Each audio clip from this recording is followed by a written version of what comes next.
দিনে সকলকে জানাই খ্রিস্টীয় প্রীতি ও শুভেচ্ছা। আজ আমাদের জন্য এক বিশেষ আনন্দের দিন। আজ আমাদের পবিত্র আত্মা উচ্চ সেমিনারিতে 6 জন ভাই যাজকীয় জীবনের প্রস্তুতির প্রথম ধাপ বাণী পাঠক সেবা দায়িত্ব লাভ করতে যাচ্ছেন।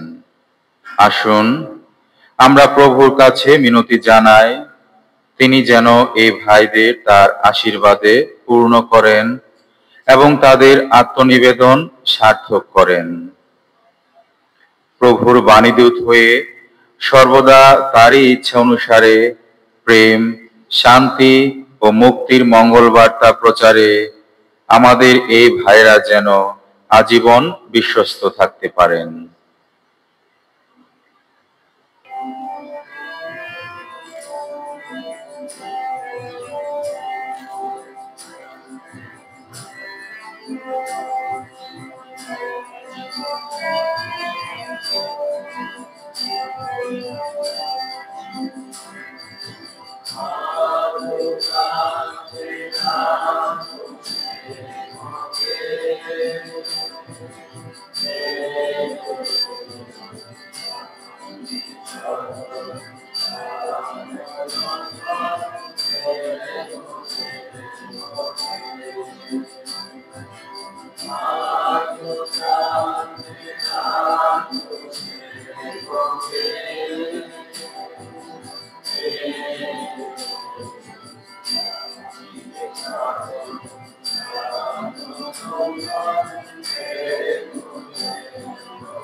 পূর্ণ ইন্দু তুমি অপার,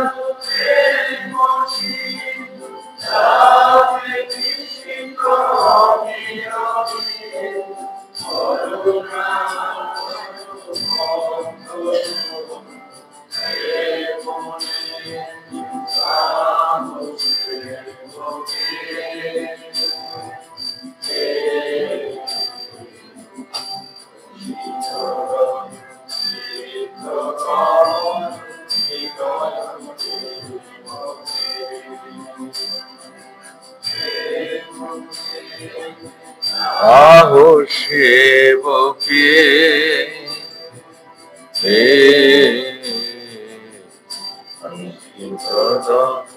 চিত্ত কমল হৃদয় দেব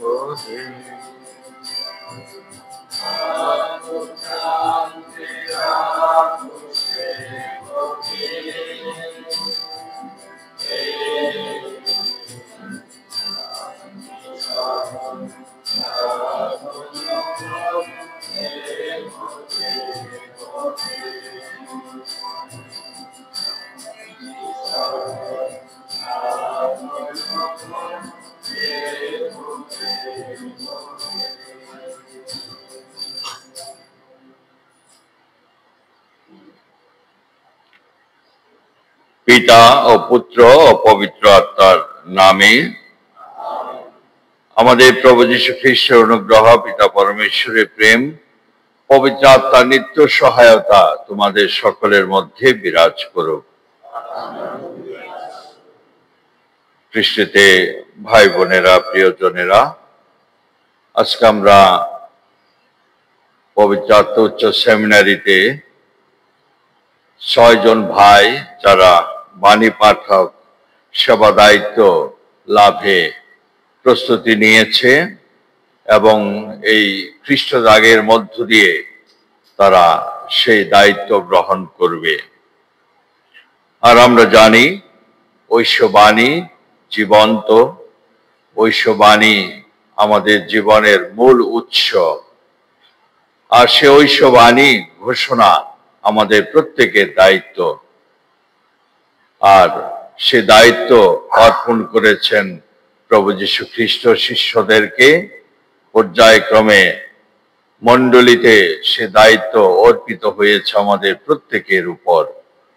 আমরা যারা দীক্ষা স্নাতক, আমরা প্রত্যেকেই বাণী ঘোষক এবং সে বাণীর জীবন্ত সাক্ষ্য। আজকে আমরা 6 জন বাণী পাঠক সেবা দায়িত্ব লাভে যে প্রার্থীগণ, তাদেরকে স্বাগত এবং শুভেচ্ছা জানাই, অভিনন্দন জানাই, এবং তারা যেন গভীরভাবে অন্তর উপলব্ধি করতে পারে যে ঈশ্বর তাদেরকে দিয়ে কি সেবা কাজ করতে চান এবং তাদের মধ্য দিয়ে মণ্ডলী বিস্তারে, ঐশ্ববাণী ঘোষণায়, বাণীর মহিমা গৌরব প্রকাশে তারা কতটুকু নিজেদেরকে, তাদের জীবনকে তারা উৎসর্গ করতে পারবে। এই খ্রিস্টদাগের শুরুতে আমরা নম্রতা নিয়ে আমাদের পাপের জন্য অনুতাপ করি এবং পরস্পরের কাছে, ঈশ্বরের কাছে ক্ষমা চাই, যেন যোগ্যভাবে পূর্ণ রহস্য উদযাপন করার যোগ্য হয়ে উঠি।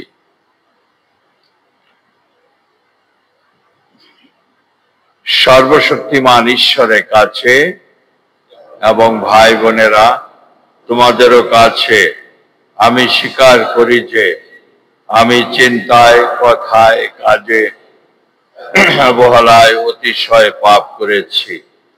আমার অপরাধে, আমার গুরুতর অপরাধে। অতএব নিত্য কুমারী ধন্যা মারিয়া, সকল স্বর্গদূত ও সাধুসাধ্বী এবং ভাই বোনেরা, তোমাদেরকে মিনতি করি আমাদের প্রভু পরমেশ্বরের কাছে আমার জন্য প্রার্থনা করো। মঙ্গলময় পিতা, তুমি ভালোবেসে আমাদের সকলের সকল অপরাধ ক্ষমা করো, আমাদের প্রত্যেককে শাশ্বত জীবন দান করো।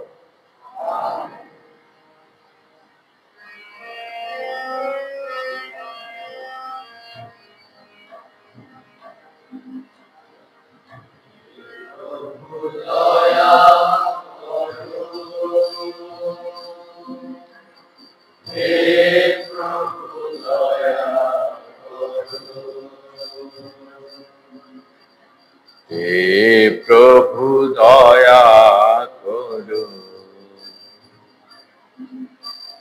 হে খ্রিস্ট দয়া করো, হে খ্রিস্ট দয়া করো, হে খ্রিস্ট দয়া করো, হে প্রভু দয়া করো,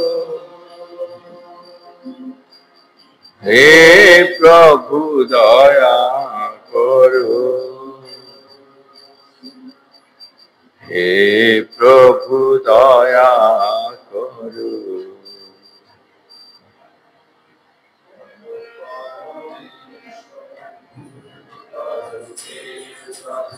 ইহলোকে শান্তি কারণ গৃহীত ভক্তদের অন্তরে, সব করি বন্ধ করি তোমা পূজা করি তোমায়, করি জয়গান। হে পরমেশ্বর পরম প্রভু, স্বর্গাধিরা জনকেশ্বর শক্তির ধাম, তোমার কৃপা পানিত মহিমা প্রকাশে উঠেছে, তোমায় করি নমস্কার। হে প্রভু যীশু খ্রিস্ট, অদ্বিতীয় পুত্র পরমেশ্বর পরম প্রভু, তুমি ঈশ্বরে মেশাব, তুমি সেই বিশ্ব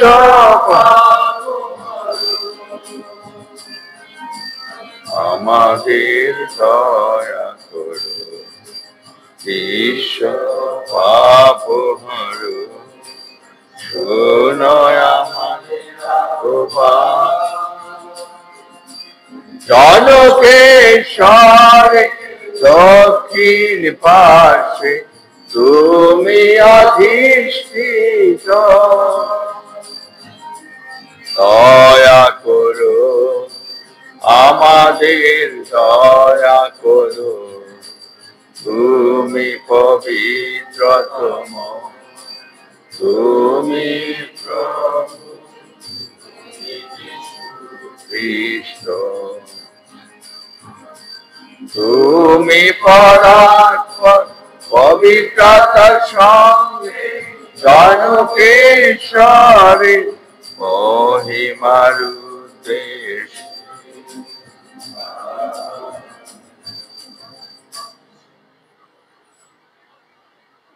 এসো প্রার্থনা করি।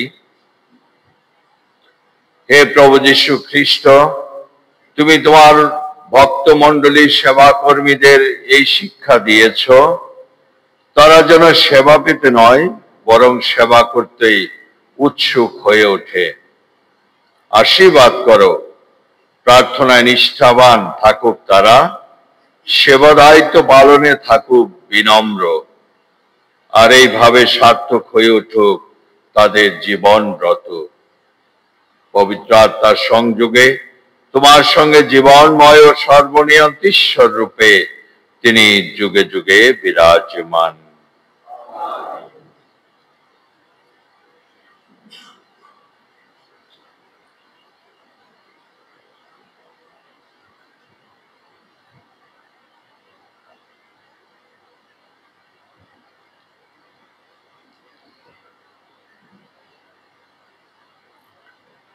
রোমিওদের কাছে প্রেরিত পলের পত্র থেকে পাঠ। প্রিয়জনেরা, খ্রিস্ট যিশুর সঙ্গে মিলনাবদ্ধ যারা, তাদের বিরুদ্ধে এখন যে আর কোনো দণ্ডাদেশ থাকছে না তা তো বোঝাই যাচ্ছে। কেননা যিনি খ্রিস্ট যিশুতে নিহিত জীবন মানুষকে দান করে থাকেন, সেই ঐশ্ব আত্মার বিধান তো পাপ ও মৃত্যুর বিধান থেকে আমাদের মুক্তই করে দিয়েছেন। মসির বিধান যা কখনো করতে পারত না, কেননা আমাদের স্বভাবগত দুর্বলতার জন্য সেই বিধান তো শক্তিহীন ছিল। স্বয়ং ঈশ্বরই তা করেছেন, পাপের প্রায়শ্চিত্ত বলি রূপে তার আপন পুত্রকে আমাদের পাপময় দেহের মতো মানবীয় দেহে প্রেরণ করে তিনি সেই মানবীয় দেহেই পাপকে দণ্ডিত করেছেন। তিনি তা করেছেন যাতে আমরা, যারা নিজেদের নিম্নতর স্বভাবটার পথ নয় বরং পবিত্র আত্মার পথই অনুসরণ করি, এই আমাদের অন্তরে যেন বিধানের ধর্ম নীতি সম্পূর্ণ সার্থক হয়ে ওঠে। যারা নিজেদের নিম্নতর স্বভাবের নিয়ম মেনেই জীবনযাপন করে, তাদের মনটা যা কিছু নিম্নতর সে দিকেই ছুটে যায়। কিন্তু যারা পবিত্র আত্মার প্রেরণা মেনে নিয়েই জীবনযাপন করে, তাদের অন্তর ছুটে যায় যা কিছু আধ্যাত্মিক সেই দিকেই। নিম্নতর স্বভাবটা মনে যে বাসনা জাগায় তার ডেকে আনে মৃত্যু, কিন্তু পবিত্র আত্মা মনে যে বাসনা জাগিয়ে তোলেন তা নিয়ে আসে জীবন ও শান্তি। কারণ নিম্নতর স্বভাবটা মনে যে বাসনা জাগায় তা যে ঈশ্বর বিরোধী। সে বাসনা ঈশ্বর বিধান শাসন মানতে চায় না, আর আসলে তা মানতেও পারে না। নিম্নতর স্বভাবটার নিয়ন্ত্রণে থাকে যারা, তারা কখনো ঈশ্বরের প্রীতিভাজন হতে পারে না। তোমরা কিন্তু নিম্নতর স্বভাবটার নিয়ন্ত্রণে নয়, পবিত্র আত্মার নিয়ন্ত্রণে রয়েছ। কেননা ঈশ্বরের সেই পরম আত্মা যিনি, তিনি যে তোমাদের অন্তরে বাস করেন। খ্রিস্টের সেই পরম আত্মা যিনি, তিনি যার অন্তরে নেই সে খ্রিস্টেরই নয়। তবে যদি খ্রিস্ট তোমাদের অন্তরে থাকেন, তাহলে পাপের ফলে তোমাদের দেহের অনিবার্য পরিণাম মৃত্যু হলেও ধার্মিকতা লাভের ফলে তোমাদের আত্মা কিন্তু জীবিতই আছে। তাছাড়া যিনি যিশুকে মৃত্যুদের মধ্য থেকে পুনরুত্থিত করেছেন, তার সেই পরম আত্মা যদি তাদের অন্তরে বাস করেন, তাহলে সেই তিনি যিনি যীশু খ্রিস্টকে মৃত্যুদের মধ্য থেকে পুনরুত্থিত করেছেন, সেই তিনি নিশ্চয়ই তোমাদের মরণশীল দেহকেও সঞ্জীবিত করে তুলবে। তোমাদের অন্তর্নিবাসী তার সেই পরম আত্মারই শক্তিতে। প্রভুর বাণী।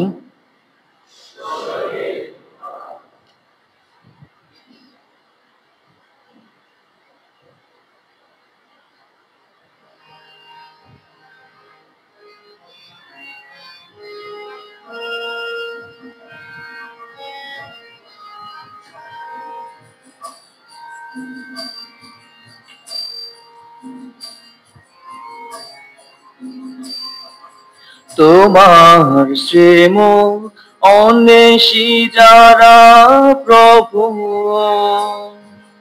তারাই পাবে তোমার আশীর্বাদ।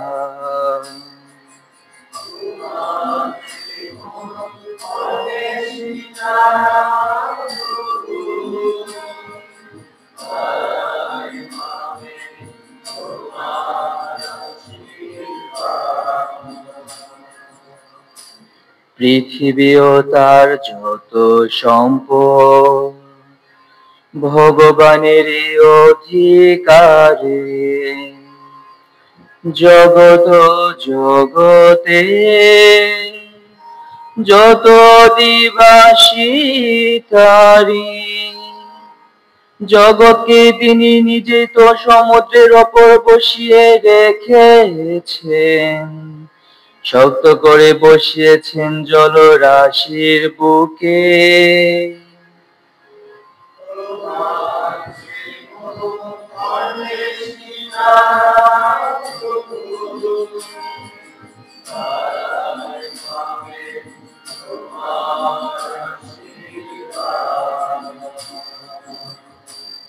কে উঠবে ভগবানের পর্বত শিখরে, কে গিয়ে দাঁড়াবে তার পুণ্য ধামে।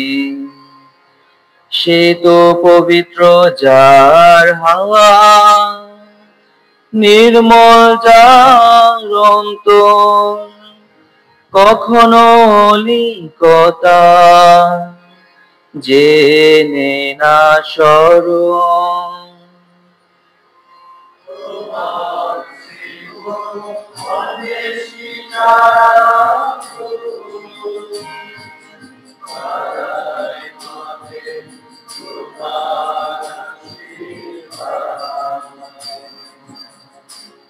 সে তো পাবে ভগবানের আশীর্বাদ।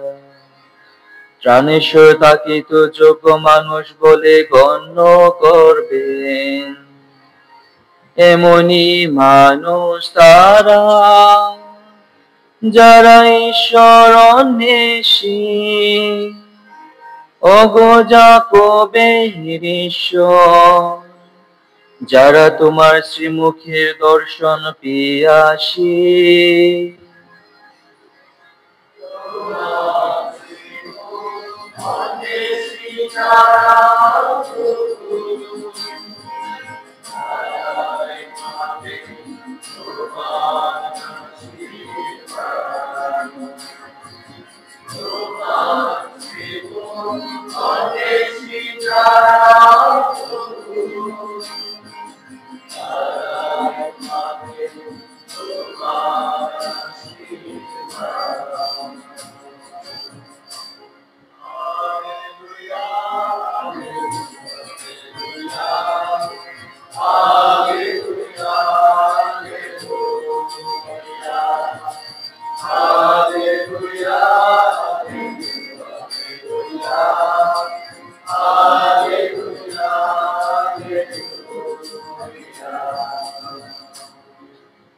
পাপীর মৃত্যু আমি চাই না, আমি চাই যেন বেঁচে থাকে পাপী, ভুল পথে আর যায় না।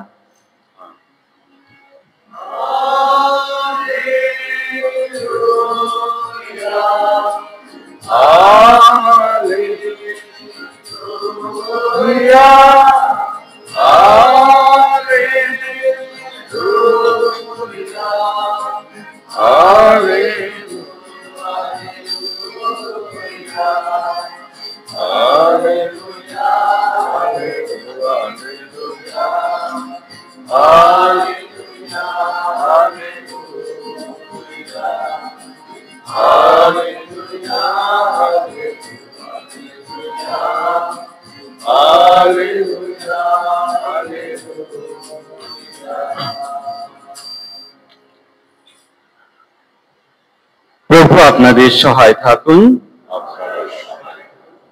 লোক রচিত মঙ্গল সমাচার।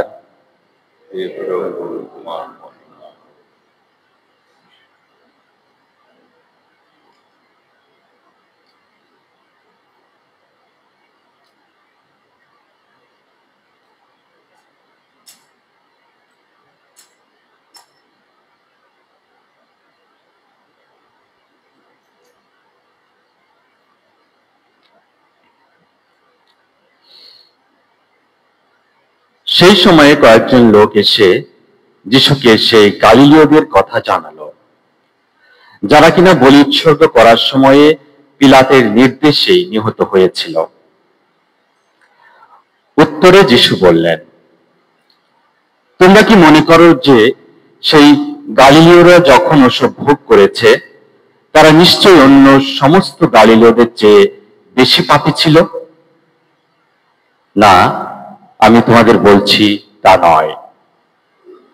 তবে তোমরা যদি মন না ফেরাও তাহলে তোমাদের সকলকে কিন্তু ওদেরই মতো প্রাণ হারাতে হবে। আর সেই 18 জন লোক সিলোয়ামের মিনারটা ধসে পড়া যাদের মৃত্যু ঘটেছিল, তোমরা কি মনে করো যে জেরুসালেমের অন্য সব অধিবাসীর চেয়ে তারা বেশি অপরাধী ছিল? না, আমি তোমাদের বলছি তা নয়। তবে তোমরা যদি মন না ফেরাও তাহলে তোমাদের সকলকেই কিন্তু ওদের মতো প্রাণ হারাতে হবে। তখন যিশু এই উপমা কাহিনীটি বললেন। একজন লোকের একটি আঞ্জির গাছ ছিল। গাছটি পুঁতে দেওয়া হয়েছিল তার আঙ্গুর খেতে। সেই গাছ থেকে কিছু ফল পাওয়া যায় কিনা তা দেখতে লোকটি একদিন এলো, কিন্তু সে কিছুই পেল না। তাই আঙ্গুর ক্ষেতের মালিক এসে বলল, দেখো, আজ 3 বছর ধরে ওই আঞ্জির গাছ থেকে কিছু ফল পাওয়া যায় কিনা তা দেখতে আমি এখানে আসছি, কিন্তু কিছুই পাচ্ছি না। গাছটা এবার কেটে ফেলো।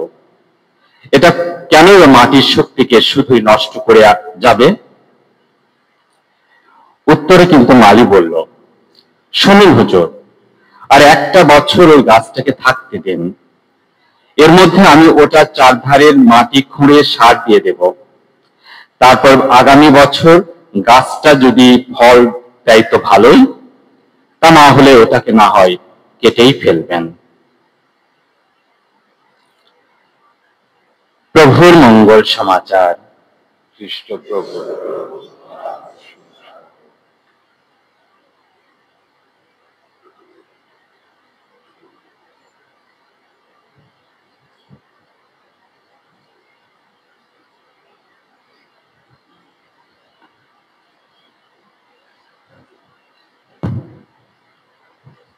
এখন বাণী পাঠক প্রতিষ্ঠা রীতি আরম্ভ হচ্ছে। আজকে যারা বাণী পাঠক দায়িত্ব লাভ করবে তারা এর মধ্য দিয়েই গঠন জীবনের যাত্রাপথে প্রভুর বাণীর ঘোষক হিসেবে কাজ করবেন। প্রথমেই প্রার্থীদের আহ্বান করা হবে। একজন যাজক মণ্ডলীর পক্ষে প্রধান পৌরোহিত্যকারী যাজকের সামনে তাদের উপস্থাপন করবেন।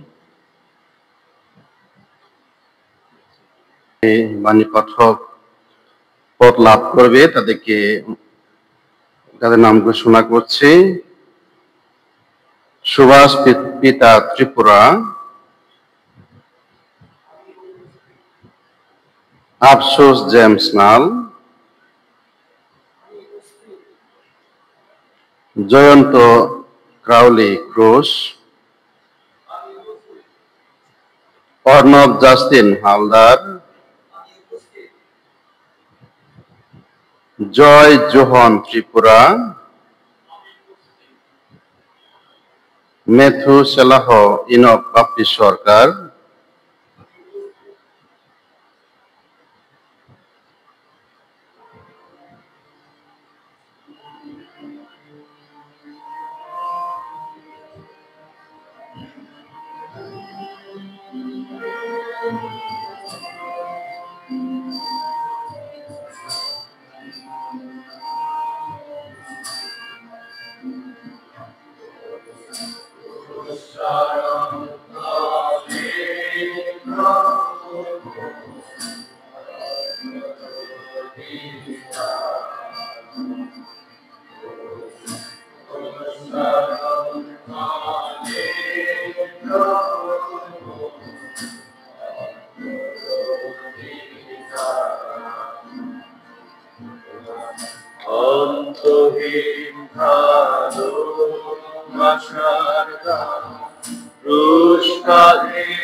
খ্রিস্টে প্রিয়জনেরা,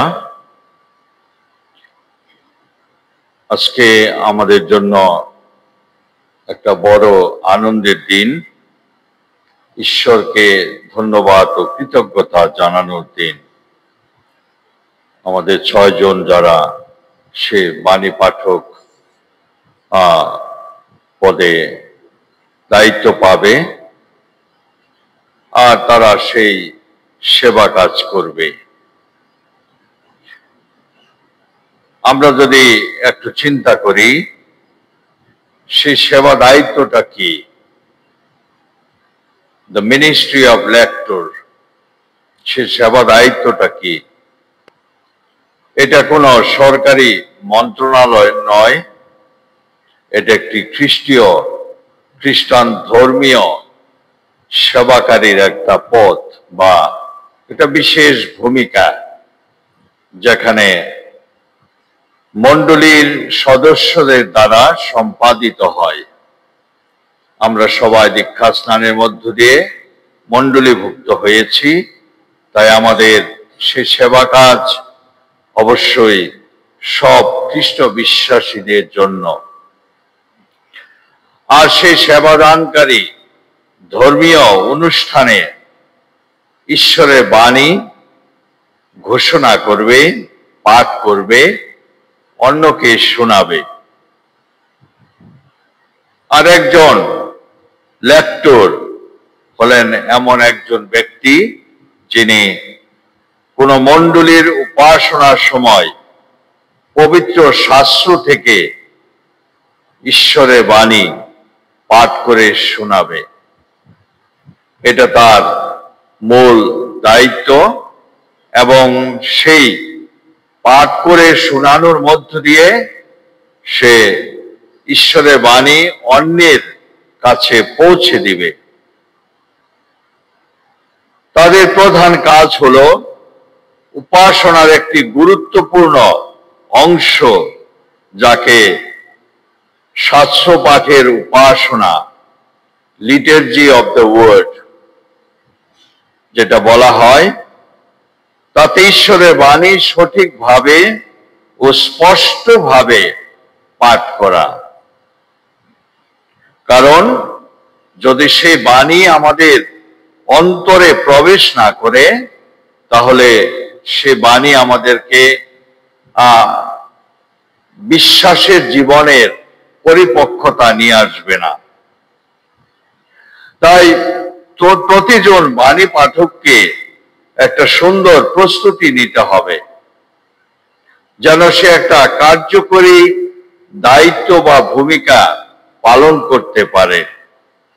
আর সেই জন্য তার প্রস্তুতি খুবই প্রয়োজন, কারণ তার মধ্য দিয়ে ঈশ্বরের বাণী মানুষের অন্তরে প্রবেশ করে, মানুষের জীবনকে সে বাণীর শক্তিতে রূপান্তরিত করে, এবং সেটা শুধু যারা শোনে তাদের কাছে পৌঁছে না, সেটা ধীরে ধীরে অন্য মানুষের কাছেও প্রচারিত হয়। যীশু খ্রিস্ট নিজেই হলেন প্রথম সেই বাণী প্রচারক। আর আমরা দেখি তিনি তার প্রচার জীবনে সে প্রচারকে শুধু নিজে একা করেননি, তার সঙ্গে আরো কিছু লোক বেছে নিয়েছিলেন।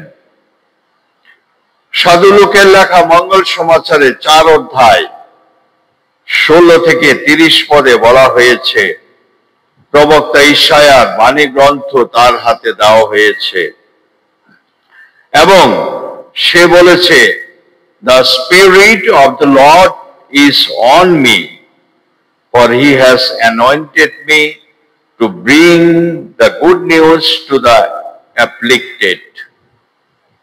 He has sent me to proclaim liberty to captives, sight to the blind, to let the oppressed go free, to proclaim a year of favor from the Lord.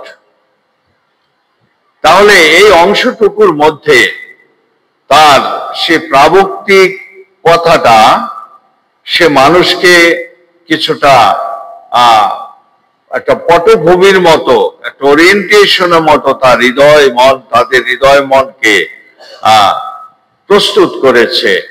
কারণ সে তার নিজের বিষয় প্রথমে কথা বলেনি, এবং সে প্রবক্তার সে উক্তিটাকে ব্যবহার করেছে, অর্থাৎ ঘোষক হিসাবে সে ঘোষণা দিয়েছে, কারণ সেটা তার একটা বড় দায়িত্ব ছিল, ঈশ্বরের কথা, ঈশ্বরের বাণী মানুষকে শোনানো।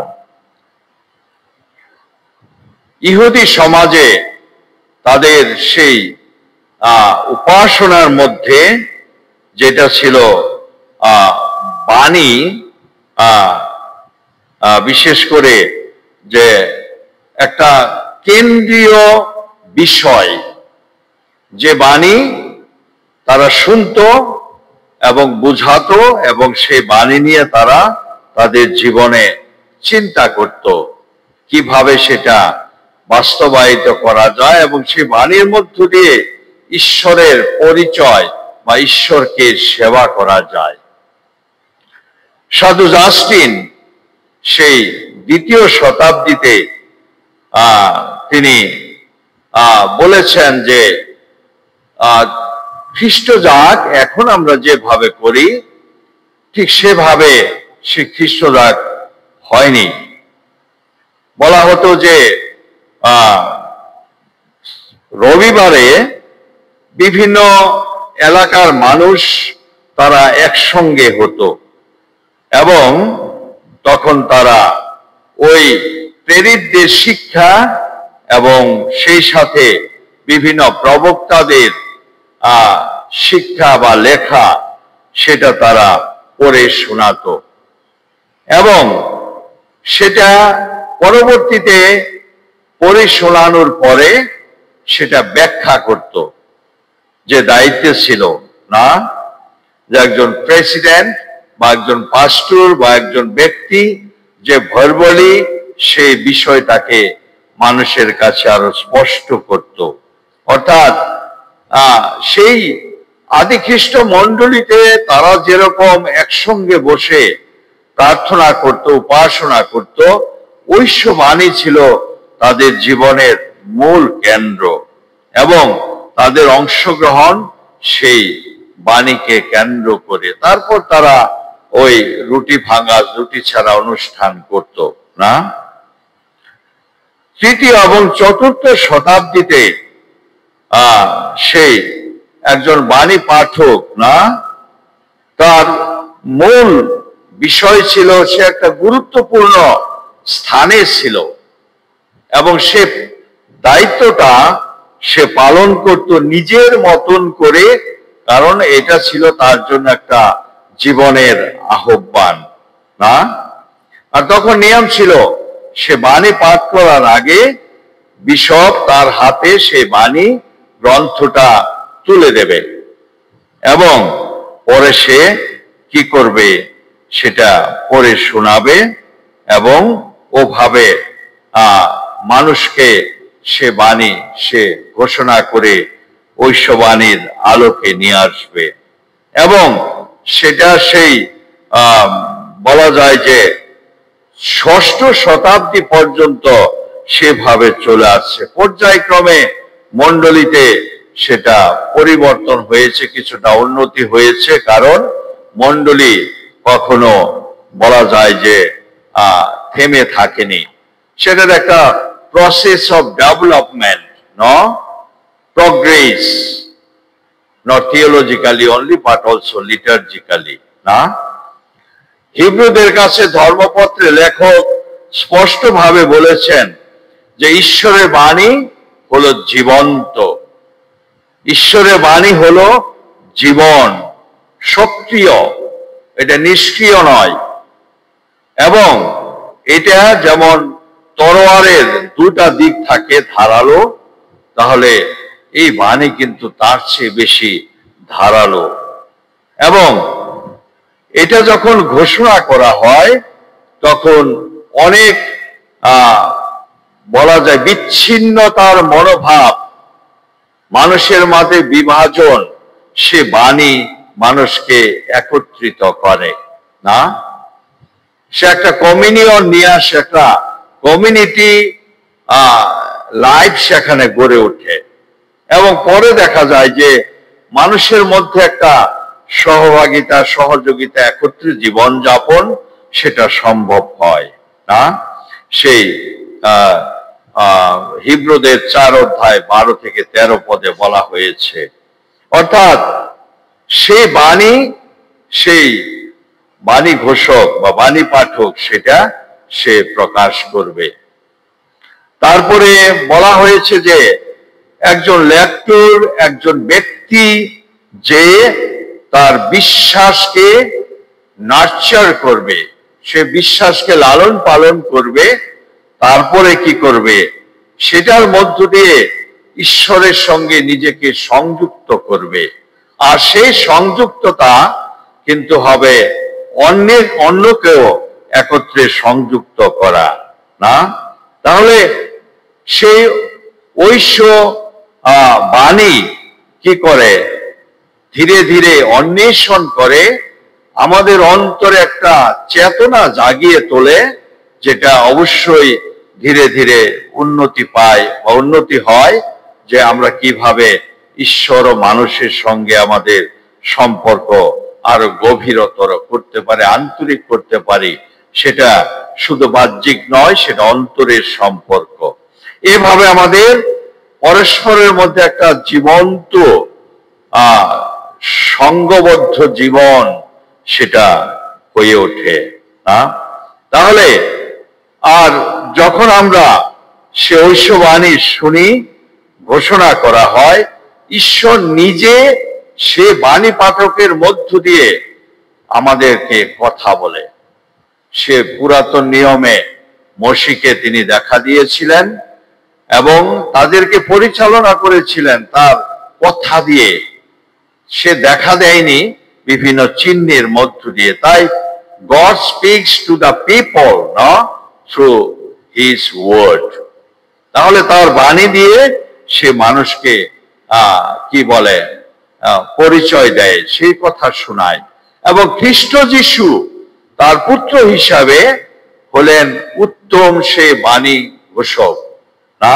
তাহলে তার আমরা যদি দেখি সাইটটা সেই কি বলে গসপেল না, সে মঙ্গল সমাচার যেখানে যিশুর সেই বাণী ঘোষণার সাক্ষ্য বহন করে এবং যে ঘোষণা তিনি দিয়েছেন সেটা লিপিবদ্ধ করা হয়। অর্থাৎ ঈশ্বরকে সে বাণীর মধ্য দিয়ে অ্যাড্রেস করা হচ্ছে, জানানো হচ্ছে প্রত্যেকটা মানুষের কাছে, যেন সেখানে বিফলে না যায়। যেটা আমরা আজকে শাস্ত্র পাঠে শুনেছি।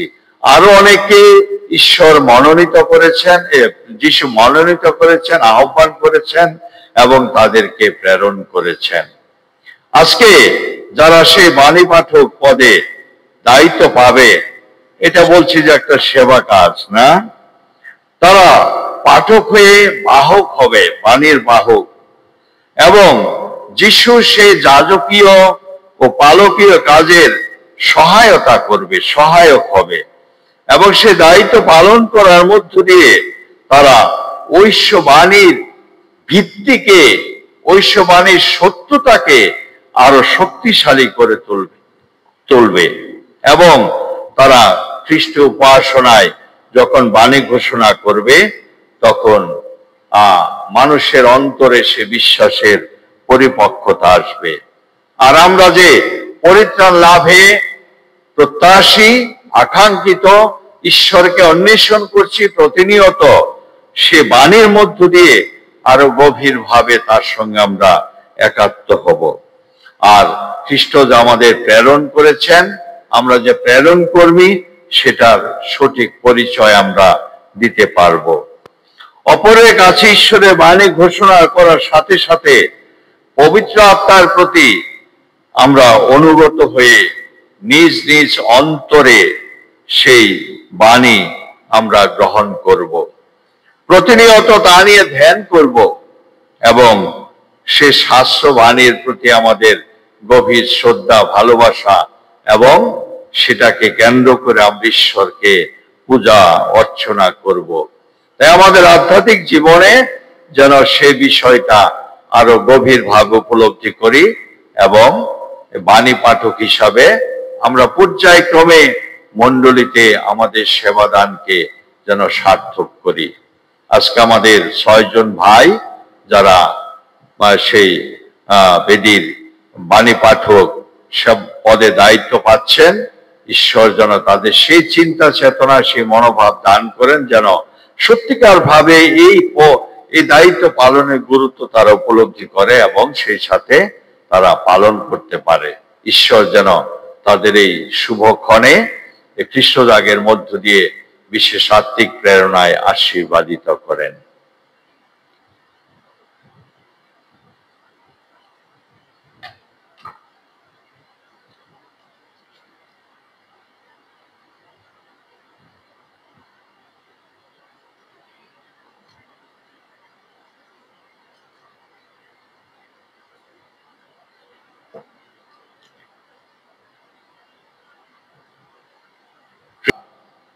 যারা আজ বাণী ঘোষক সেবা কাজের জন্য মনোনীত হয়েছে, এসে আমরা সেই সেবকদের জন্য পিতা পরমেশ্বরের আশীর্বাদ যাচনা করি। এসো আমরা প্রার্থনা করি তারা যেন তাদের উপর ন্যস্ত কাজে বিশ্বস্ত হতে পারে, জগতের কাছে খ্রিস্টকে প্রচার করতে পারে, এভাবে আমাদের স্বর্গস্থ পিতার গৌরব করতে পারে। হে পরমেশ্বর, সকল উত্তমতা ও জ্যোতির উৎস, তুমি মানব জাতির কাছে তোমার প্রেমের রহস্য প্রকাশ করার জন্য তোমার একমাত্র পুত্র জীবন বাণীকে পৃথিবীতে প্রেরণ করেছ। আমাদের এই ভাতৃগণ যারা ঐশ্ববাণী পাঠক সেবা দায়িত্বের জন্য মনোনীত হয়েছে তাদের তুমি আশীর্বাদিত করো, বর প্রদান করো। প্রতিনিয়ত তোমার বাণী ধ্যান করে তারা যেন তার জ্ঞানে বৃদ্ধি পায় এবং তোমার জনগণের কাছে বিশ্বস্ত ভাবে তা ঘোষণা করতে পারে। তোমার কাছে মিনতি জানাই আমাদের প্রভু সেই যীশু খ্রিস্টের নামে। এখন বাণী পাঠকের সেবা দায়িত্বের প্রতিষ্ঠা হবে। বাণী পাঠকের সেবা দায়িত্বের চিহ্ন হিসাবে তাদের হাতে পবিত্র শাস্ত্র তুলে দেওয়া হবে। শাস্ত্র গ্রন্থ গ্রহণ করো, ঈশ্বরের বাণী বিস্তারের কাজে বিশ্বস্ত থাকো, যেন তার জনগণের অন্তরে তার সুদৃঢ় হতে পারে। আমেন। এই পবিত্র শাস্ত্র গ্রহণ করো এবং ঈশ্বরের বাণী বিস্তারের কাজে বিশ্বস্ত থাকো, যেন তার জনগণের অন্তরে তা সুদৃঢ় হতে পারে। আমেন।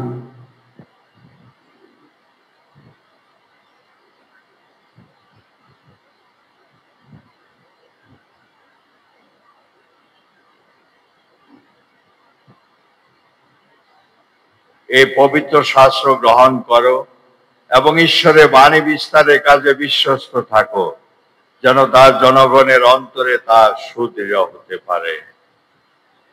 আমেন।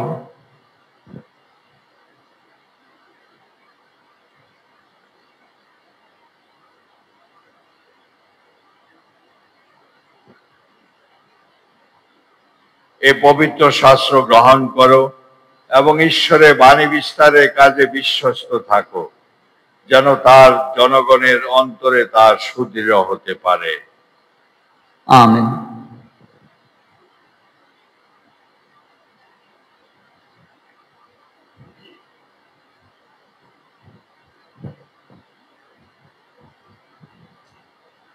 এই পবিত্র শাস্ত্র গ্রহণ করো এবং ঈশ্বরের বাণী বিস্তারের কাজে বিশ্বস্ত থাকো, যেন তার জনগণের অন্তরে তার সুদৃঢ় হতে পারে।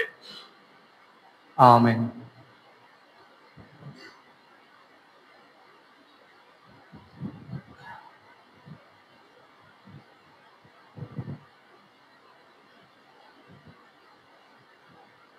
এই পবিত্র শাস্ত্র গ্রহণ করো এবং ঈশ্বরের বাণী বিস্তারের কাজে বিশ্বস্ত থাকো, যেন তার জনগণের অন্তরে তার সুদৃঢ় হতে পারে।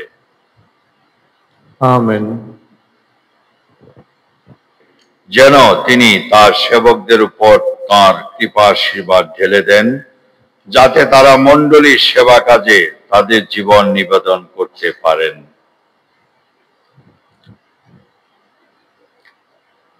আজকের এই মুহূর্তে ক্ষণে আমরা যারা বাণী পাঠক পদ লাভ করেছি, আমরা সকলেই যেন পবিত্র আত্মার কণ্ঠ শুনতে পাই এবং খ্রিস্টের একনিষ্ঠ সেবক রূপে পৃথিবীর সকল মানুষের কাছে মঙ্গলবাণীর সাক্ষ্য বহন করতে সক্ষম হই। আসুন এই উদ্দেশ্য জানিয়ে আমরা প্রভুর কাছে প্রার্থনা করি। হে প্রভু, আমাদের প্রার্থনা শোনো। খ্রিস্ট অনুসারী আমরা সকলেই যেন মণ্ডলীর সত্যিকার সেবক হতে পারি। কথা ও দৃষ্টান্তের মাধ্যমে ভাই বোনদের বিশ্বাস সুদৃঢ় এবং খ্রিস্টীয় যোগ্য সহভাগিতা করার জন্য একত্রিত হতে পারি। আসুন এই উদ্দেশ্য জানিয়ে আমরা প্রভুর কাছে প্রার্থনা করি। হে প্রভু, আমাদের প্রার্থনা শোনো। আমরা সকল বিশপ ও যাজকের জন্য প্রার্থনা করি। ঈশ্বর তাদেরকে যে দায়িত্ব দিয়েছেন তা যেন তারা সুস্থ দেহ মনে সুন্দরভাবে পালন করতে পারেন এবং সকল মানুষের মাঝে খ্রিস্টের বাণী প্রচার করতে পারেন তাদের কথা, কাজ ও জীবন আদর্শ দ্বারা। আসুন এই উদ্দেশ্য জানিয়ে আমরা প্রভুর কাছে প্রার্থনা করি। হে প্রভু, আমাদের প্রার্থনা শোনো। মণ্ডলীতে আহ্বান বৃদ্ধির জন্য প্রার্থনা করি। আরো বেশি সংখ্যক যুবক যুবতী যেন তাদের জীবনে প্রকৃত আহ্বান উপলব্ধি করতে পারে এবং মণ্ডলীতে সেবা কাজে নিজেদেরকে আরো বেশি নিয়োজিত করতে পারে। আসুন এই উদ্দেশ্য জানিয়ে আমরা প্রভুর কাছে প্রার্থনা করি। হে প্রভু, আমাদের প্রার্থনা শুনো। এখানে উপস্থিত আমাদের সকলের পিতামাতা, ভাই বোন এবং আত্মীয় স্বজনদের জন্য প্রার্থনা করি, তারা যেন সুস্থ থেকে নিজেদের দায়িত্ব কর্তব্য সুন্দরভাবে পালন করতে পারেন। আসুন এই উদ্দেশ্য জানিয়ে আমরা প্রভুর কাছে প্রার্থনা করি। হে প্রভু, আমাদের প্রার্থনা। সমস্ত অসুস্থ ব্যক্তিদের সুস্থতা কামনায় এবং আমাদের দেশে সারা বিশ্বে শান্তির জন্য বিশেষ করে ঈশ্বরের আশীর্বাদ কামনা করে আসুন আমরা প্রভুর কাছে প্রার্থনা করি। আমরা নীরবতায় আমাদের অন্তরে আরো প্রার্থনাগুলো প্রভুর চরণে নিবেদন করি। হে প্রভু, তোমার এই সন্তানদের জন্য যে সকল অনুনয় আমরা তোমার নিকট নিবেদন করলাম তা সদয় হয়ে গ্রাহ্য করো। তোমার সেবায় ও তোমার জনমণ্ডলী সেবার্থে আত্মনিবেদন করতে তাদের যে বাসনা তা তুমি পূর্ণ করো। তোমার পিতৃস্নেহে তুমি তাদের আশীর্বাদ করো, যাতে তারা তাদের জীবন আহ্বানে বিশ্বস্ত থাকতে পারে এবং মহাযাজক খ্রিস্টের প্রতি তাদের প্রেমপূর্ণ বিশ্বস্ততার গুণে তারা যেন মণ্ডলীর প্রণীতিক সেবা কাজের সুযোগ্য কর্মী হয়ে উঠতে পারে। এই প্রার্থনা জানাই প্রভু যীশু খ্রিস্টের নামে।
যেন আমার আপনাদের যজ্ঞ পিতা পরমেশ্বরের কাছে গ্রহণযোগ্য হয়।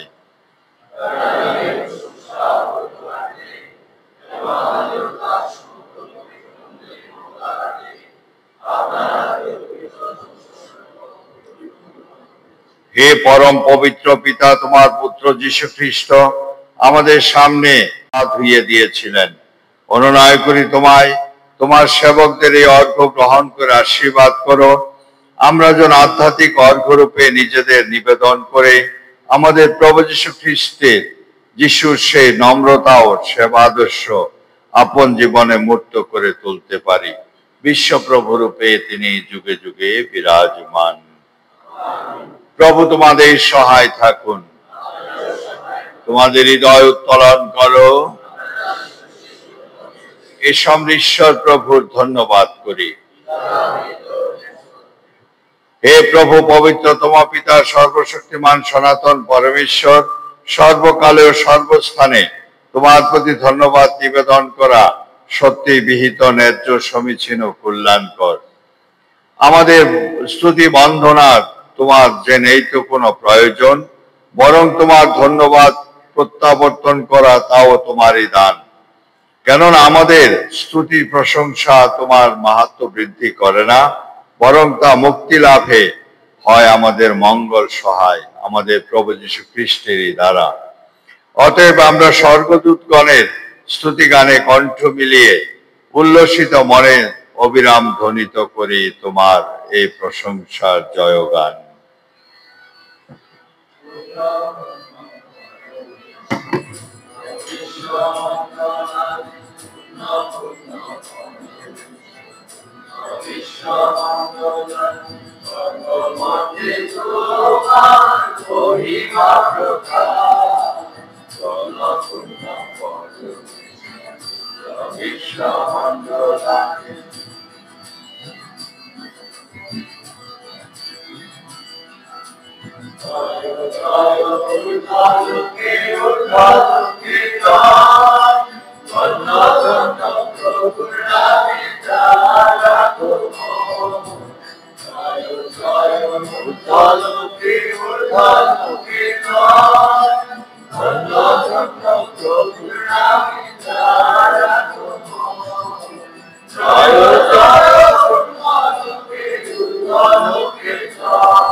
সত্যি হে প্রভু, তুমি পবিত্র, সমস্ত পবিত্রতার উৎস।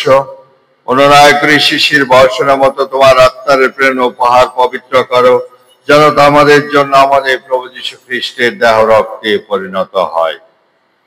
মৃত্যু যাতনায় স্বেচ্ছায় সমর্পিত হওয়ার ক্ষণে তিনি রুটি হাতে নিলেন এবং ধন্যবাদ জানিয়ে তা ভাঙলেন এবং তার শিষ্যদের দিয়ে বললেন, নাও, এ থেকে খাও সকলে, কেননা এ আমার দেহ, যা তোমাদের জন্য সমর্পিত হবে।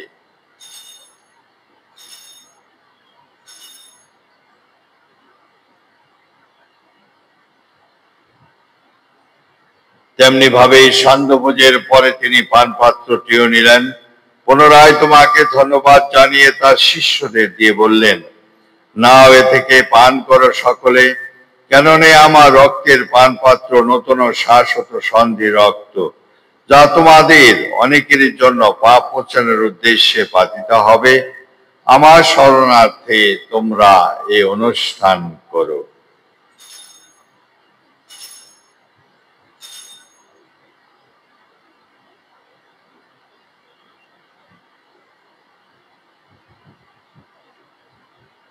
এসব আমরা বিশ্বাসের রহস্য ঘোষণা করি।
অতএব হে প্রভু, তার মৃত্যু পুনরুত্থান স্মরণ অনুষ্ঠান পালন করে আমরা জীবনদায়ক রুটি এবং মুক্তিদায়ক পানপাত্র তোমার কাছে নিবেদন করি।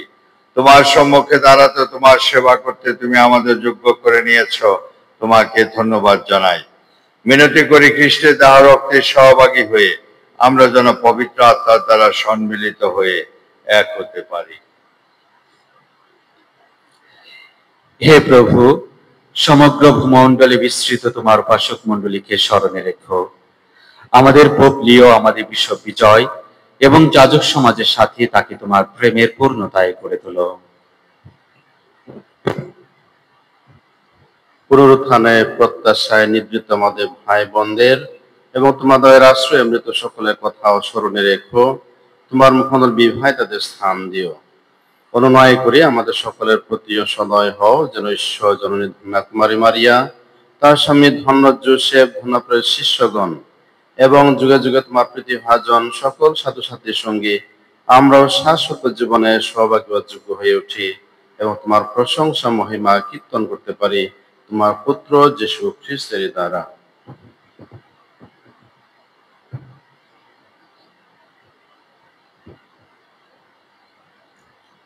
তার দ্বারা, তার সঙ্গে, তারই মধ্যে পবিত্র আত্মার সংযোগে হে সর্বশক্তিমান পিতা পরমেশ্বর,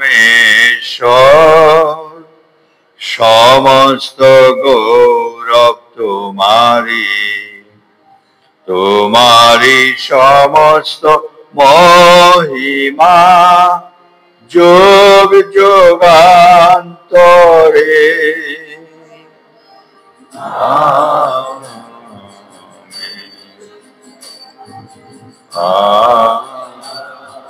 আমেন।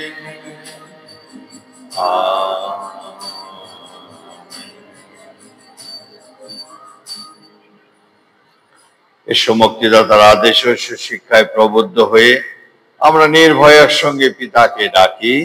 হে আমাদের স্বর্গস্থ পিতা, তোমার নাম পূজিত হোক, তোমার রাজ্য প্রতিষ্ঠা হোক, তোমার ইচ্ছা যেমন স্বর্গে তেমনি মর্তে পূর্ণ হোক।